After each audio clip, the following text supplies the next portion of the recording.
and you'll be a part of the conversation here before I bring in my guest later on at about 9 o'clock. Okay, so Tochukwu says, good morning.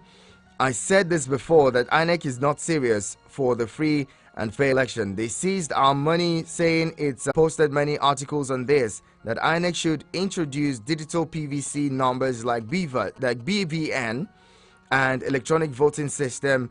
They went and brought beavers. How can you use digital camera to scan election results? Mobile digital cameras sometimes don't capture clear pictures. Why INEC is messing themselves up?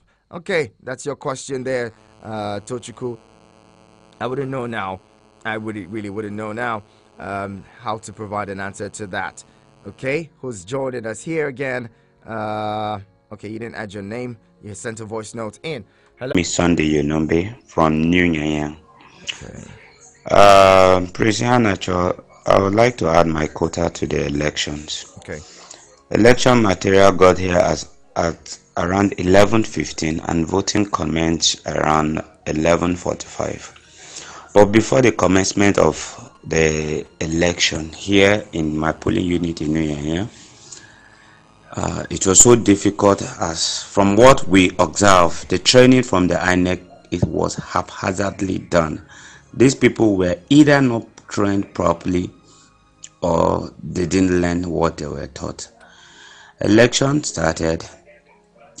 We observed after everything. We asked them to upload the result. To be honest with you, no result was uploaded to the INEC portal. Using the USSD code, and going online using the internet, I actually used my own hotspot to make sure the whole thing was updated. It will just load up to 12% and it will show you failed. Please, INEC should do the needful. Nigeria is at the verge. It's either we cross or it collapse. Please. Well, thank you very much, Sunday, for that voice note. Now, see, isn't it worrisome? Isn't it just heartbreaking that in 2023 again we're back to the conversation about portals? Recall that the 2019 election was controversial. The 2019 election ended at the Supreme Court with the conversation about portals. INEC had portal. No, we don't have portals.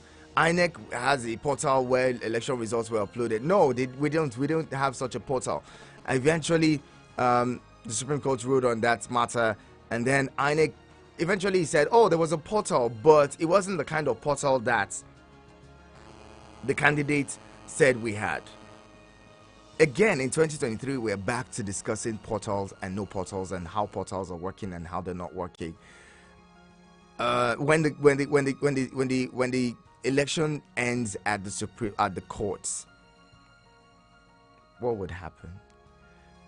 Going by what's been happening of recent, they going on in around the Supreme Court and the judgments. How confident would Nigerians be? If Nigerians, look, someone has said all of Nigeria's problems lies at the table of INEC. If INEC is able to conduct free, fair, credible elections and guarantee Nigerians, if INEC as an institution is strong enough to conduct elections on its own, devoid of any control or any influence or external influence, the Nigerian and especially Nigerian politicians will begin to fall in line and act right, because they know that once that 4-year cycle completes, they would be changed if they don't act right. So is it too much for Nigerians to ask for a credible election? Udokama sent in a message earlier. Okay, I'll bring that message in, and then we'll move on to taking your calls. Ifanacho, good morning. Good morning, Udokama. How was your weekend? It was election. Ifanacho, why do we started well and about to end badly? Why do we start so well and the end is coming to rubbish us? Why is it that the INEC promised us that everything is going to be electronic and they cannot transfer through electronics? Why is it that they use electronics for voting, but they cannot use electronics for the result? Why are they lying to us? Why did they deceive Nigeria? What is the intention of INEC? What are INEC about to achieve? Why are they trying to cause trouble in this country? Why is it that is it the first election? How can somebody come up and say that even when we are using manual, you will know that from Sunday morning they will start bringing in result, counting result, but up to now INEC were able to release one state. What are they trying to tell us? What is INEC trying to tell us? That Nigeria are fools, that we don't know what they are saying? Even the ones we snap for our polling unit, they are trying to deceive us.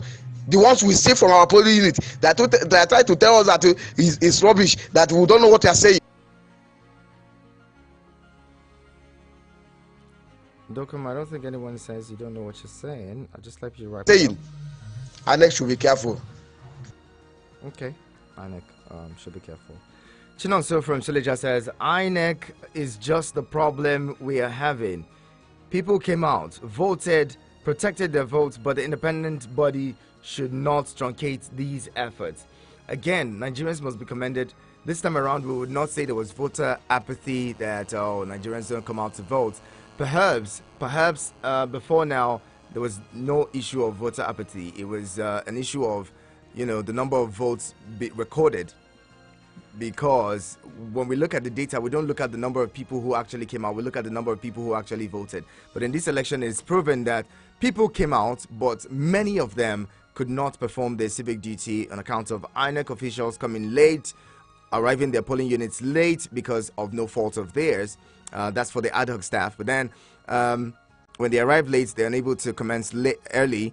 And then at some points, they would have to wrap up because some of the polling units had several people, thousands of people designated to those polling units, and those people would not be able